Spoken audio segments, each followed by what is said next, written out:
Carl, you pointed out to the incident, which is obviously a little bit harsh on you. Yeah. But overall, the reflections on the game, would you say it was a fair result? I thought we were the better team. I thought we dominated it territorially. The problem with Millwall is, what they're so good at is when you're on top with Gregory and Morrison, you're always suspect, aren't you? And that's the fear for us.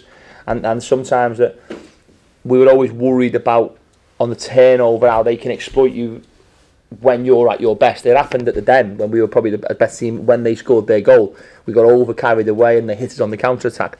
So other than that, probably last 5 minutes. But last 5 minutes, my players were dead on the feet because they couldn't make any more substitutions. So that's where they came into it once we fatigued in the last 10 minutes. And I can't blame the players for that, because we had 2 unfortunate injuries in the first 15-20 minutes. That changed the game, but didn't change our mentality or our desire. Can you just confirm Texera was given a red card? Yeah, and he'd be fined. How does that go officially? Is it after the...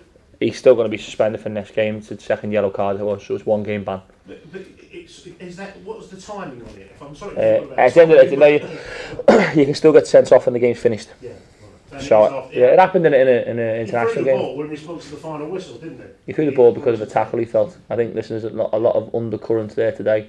I think you've seen the elbow in the face that he got in the first half, and I think you've all seen it when he was running towards me. Don't know who it was, but he got a full-blown elbow in the face. Don't know who, I can't remember who the player was, but I remember it was unbelievable. But listen, let's talk about our players' desire today. To lose 2 players in the first 20 minutes, to go against you, for them to still to perform with the same application as what they did, I thought was testament to my players. I've just said into the other local press in there that I'm starting to fall in love with this place. It's something about this place that I'm getting excited about, because I've just seen a group of fans who really care for their team. And today I thought the fans and the players deserve a round of applause, because they were magnificent together. And that's the only way this valley's going to be successful, or Charlton Athletic going to be successful, is if we do this together. And today showed me so much what this club's all about to so many people. And I seen Jacko. I can't have him on the bench anymore in these games. He was a nervous wreck. Honestly, he went, you don't realise Gaffer. And when I seen what it meant to him, it meant so much more to me. And hopefully we can see in the last 4 games, 2 points per game, which is what it takes to be successful at any level. So we've taken 8 points out of the last 4, which I think is positive. We've turned around the 3-1 deficit which we got at the Den, and look much better today, with so many people getting injured and everything else going against us. So I think we're certainly going in the right direction, and the fans stayed with us right to the end, and the players give them the appreciation by giving them a clap at the end as well. What's the injury situation? Not good. And the 2 real freak injuries, weren't they? Josh sort of jumped and rolled. I think he landed on his foot and rolled his ankle, funny enough, before the game. I think it was the Spurs centre-back. Vertonghen did a very similar one where I think where the pitch meets, but very similar where he stepped and rolled and his ankle. And Page, he was so unlucky. His turf just give way, and as it's give way, he's planted his foot, he's had a shoot in his calf. So we don't think that's as bad as what we first thought. But Page, he's shown them in the small time he was on. He's a very forward-thinking one with tremendous delivery. A young player as well. When you think we played them a few weeks ago, and we've lost Adamola Lookman, we've lost Foxy, and we've turned around the 3-1 deficit. So it's not like we've gone backwards in some ways. Hopefully we're moving forwards, and we can now build this great club in the right way together. And hopefully the injured players will come back. Lee Novak could be back for next week, we hope. Which will be a big one for us. Obviously another week's training for Ricky Holmes, and then the new players being a part of the group for another week. So hopefully we'll be better next week. Carl, in the build-up to this game, did you think that Morrison was the key player?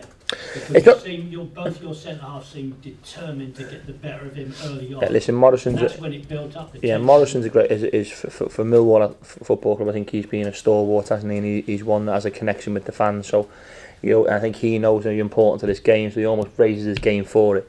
But I thought my players rose their game as well and looked very, very strong. It's not so much him. They sit with 2 very deep banks, and it's hard to play through them.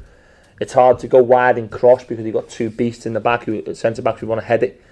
And then on the turnover, the two of them stay and exploit you on the counter-attack, with Fred also doing it as well from the right wing position.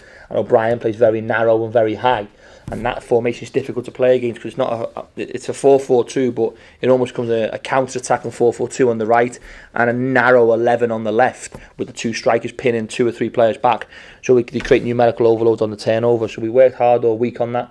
We nullified certain aspects of their game, and I think the most important message to players in there, I wasn't happy with certain things, the fact that once we got emotionally attached to the game, we lost our quality. When we didn't, we played our football, we looked a better team. And that's something that we've got to keep working on and keep building together. Carl, what do you make of the new guys today?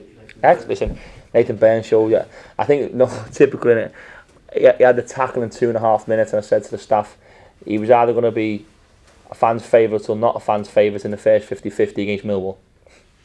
His whole rest of his Charlton career was based on that 30 seconds, and he went in and smashed somebody in a 50-50, and all of a sudden then he's a favourite. And I think he showed glimpses, not good enough yet, glimpses of what he can do. Young JD Silva playing 60-65 minutes in his first competitive game against Millwall at the Valley is a hard place to do that.